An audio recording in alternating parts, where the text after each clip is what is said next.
जय हिंद, वंदे मातरम। साथियों, आप सभी कैसे हैं? आई होप आप सभी अच्छे ही होंगे।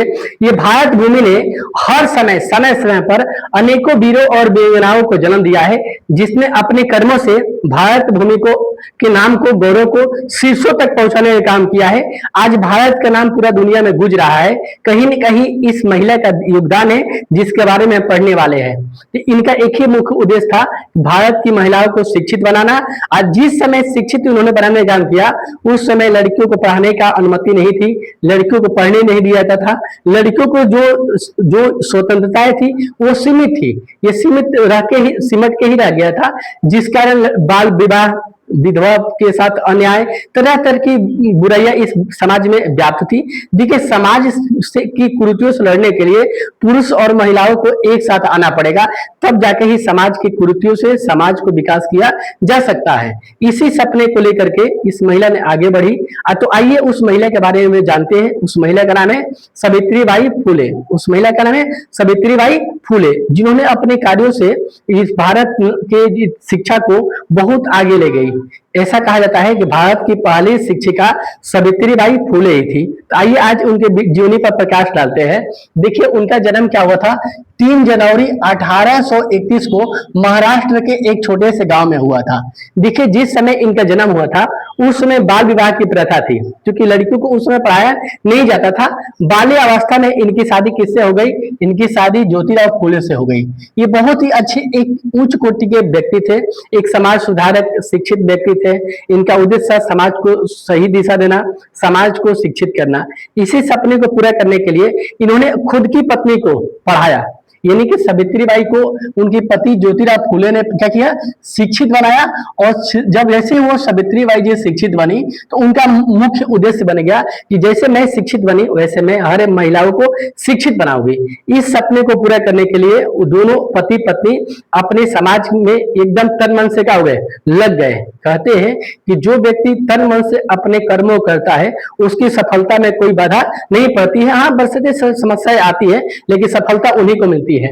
तो वो पति और पत्नी मिलकर के खास तौर पर महिलाओं को शिक्षित बनाने का संकल्प लिया, जिसमें दलित महिलाओं को, वंचित वर्ग को शिक्षित करने का उन्होंने काम किया। अब देखिए, सबसे बड़ी बात है कि शिक्षा जिसके पास रहेगा उसी को सम्मान मिलेगा। क्योंकि देखिए, यहाँ पर समानता की बात की जाए, उन्होंने समानता के अधिकार, सम्मान के अधिकार के लिए भी लड़ा। क्योंकि पहले के समय में कई तरह की कुरीतियां समाज में थी। शिक्षित वर्ग को, आज भी तो ऐसा ही है, क्योंकि पहले के समय में दलित को, एससी एसटी को उतना सम्मान नहीं मिल पाता था जैसे आज के समय में मिलता है। सुना जाता है कि मंदिर में वो लोग को प्रवेश नहीं करने दिया जाता था, लोग उनके साथ भेदभाव का बर्ताव करते थे, तरह तरह की कुरीतियां थी उस समय में, जहां तक मैंने पढ़ा है। अब सत्य क्या है, असत्य क्या है, इसके बारे में चर्चा हम नहीं कर पाएंगे। अब देखिए आगे क्या हुआ कि उन्होंने कि महिलाओं के, दलित के, वंचित वर्ग के लोगों के लिए सम्मान के लिए भी लड़ाइयां लड़ी। और सम्मान की लड़ाई के लड़ाई उन्होंने क्या किया? उनका यही मानना था कि पहले शिक्षित बनिए, शिक्षित बनेंगे तो अपने अधिकारों को जानेंगे। जब अपने अधिकारों को जानेंगे तभी जाके हम समाज में क्या करेंगे? सर उठा के रहेंगे और अपने अधिकार के लिए लड़ सकते हैं। ये बात बिल्कुल सत्य है। जब तक हम अपने अधिकार को जानेंगे नहीं, तब तक हम वो अपने अधिकार के लिए कैसे लड़ेंगे? अब हुआ ये कि इन्होंने विधवा महिलाओं के लिए भी लड़ाइयां लड़ी। क्योंकि देखिए, ऐसा था कि पहले के समय विधवा होना एक अभिशाप समझा जाता था। देखिए, नियति किसी के साथ भी कुछ भी हो सकती है, किसी की परिस्थिति और स्थिति कोई नहीं जानता है। तो उस समय कोई विधवा महिला हो जाती थी तो उसके साथ बड़ा गलत बिहेव की जाती थी। सुबह सुबह उनका चेहरा देखना वगैरह सब गलत माना जाता था। तो इसके लिए उन्होंने समाज की कुरीतियों से लड़ी और विधवा महिलाओं को पुनः विवाह करने पर जोर दी। और देख लीजिए, आज विधवा होना अभिशाप नहीं माना जाता है।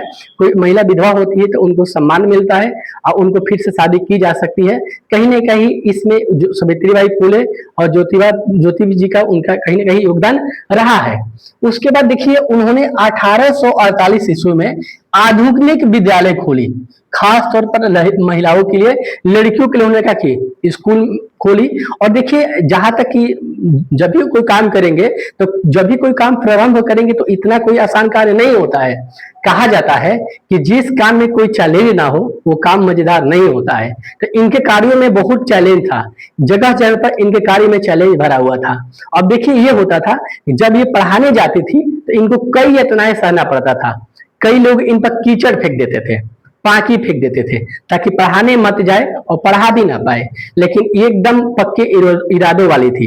ये एक पॉलिथीन में साड़ी अलग से ले लेती थी, रास्ते में लोग कीचड़ फेंक देते थे, पत्थर से भी कई लोग मारते थे ताकि ये पढ़ाए ना, क्योंकि उस समय लड़कियों को पढ़ाना एक पाप की तरह अभिशाप समझा जाता था।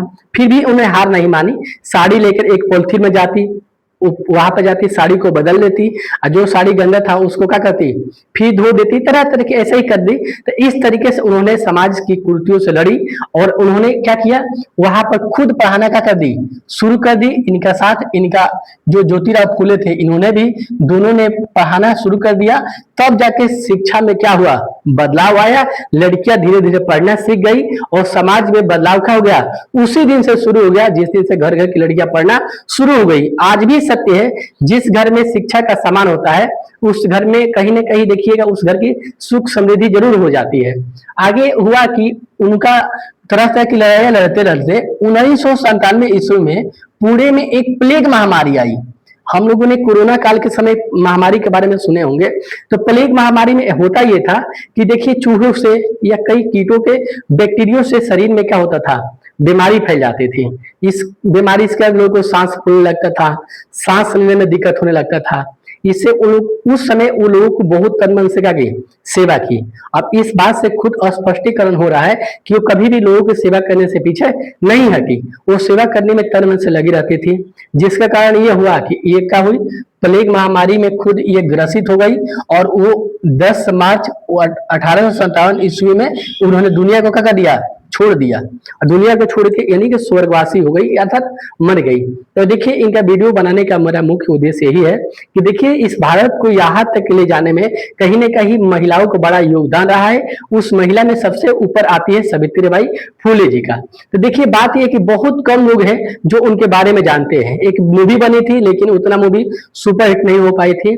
अब देखिए कहानी यह आकर अटक जाती है कि आज के समाज इतने जात प्रथा से व्याप्त, जात पात में इतना उलझा हुआ है कि हर लोग अपने जात के लोगों को बड़ाई करने में ही कहीं ना कहीं अग्रसर है।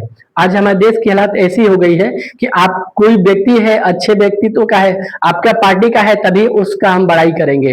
जैसे आप किसी पार्टी का नाम ना लेकर के यही देखने को मिलता है कि जो व्यक्ति किसी पार्टी से जुड़ा हुआ हो वो गलत इंसान है तो भी उसकी तारीफ की जाती है, और अच्छे इंसान किसी दूसरी पार्टी में हो तो भी उसकी तारीफ नहीं की जाती है। समाज में भी जात प्रथा को लेकर ऐसा ही है। कोई भले ही बहुत अच्छे व्यक्ति है लेकिन आपके जात का नहीं है तो आपको तारीफ करने में, उसका नाम लेने में झिझक होती है। देखिए सावित्रीबाई फूले जी न तो मेरी जात की थी, न कि मुझे कोई सबसे जात का मतलब ही नहीं है क्योंकि मैं एक शिक्षक हूँ, लेकिन ये एक मलाकार यानी गार्डनर परिवार से बिलोंग करती थी। और देखिए जात पात वो लोग करते हैं जिसके पास शिक्षा नहीं होती है, समाज से मतलब नहीं होता है। ये एक तरह से समझिए कि स्वार्थी लोग जात पात की बात करते हैं। तो इस वीडियो से आप यही सीख लीजिए कि हमें अपने समाज को शिक्षित करना है। समाज को शिक्षित करने से पहले अपने परिवार को शिक्षित करना है, विशेष रूप से अपने घर की बच्चियों को शिक्षित करना है।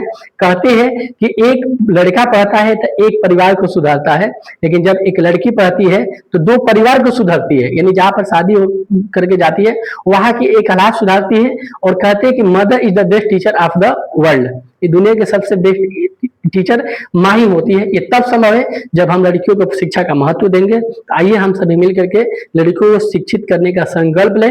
यदि मेरी वीडियो आपको अच्छा लगा तो वो हर एक व्यक्ति तक पहुंचाइए जिसके घर पे लड़कियां हैं, और इस वीडियो के महत्व को समझे और अपनी वीडियो लड़की को पढ़ाने के लिए अग्रसर हो। जय हिंद,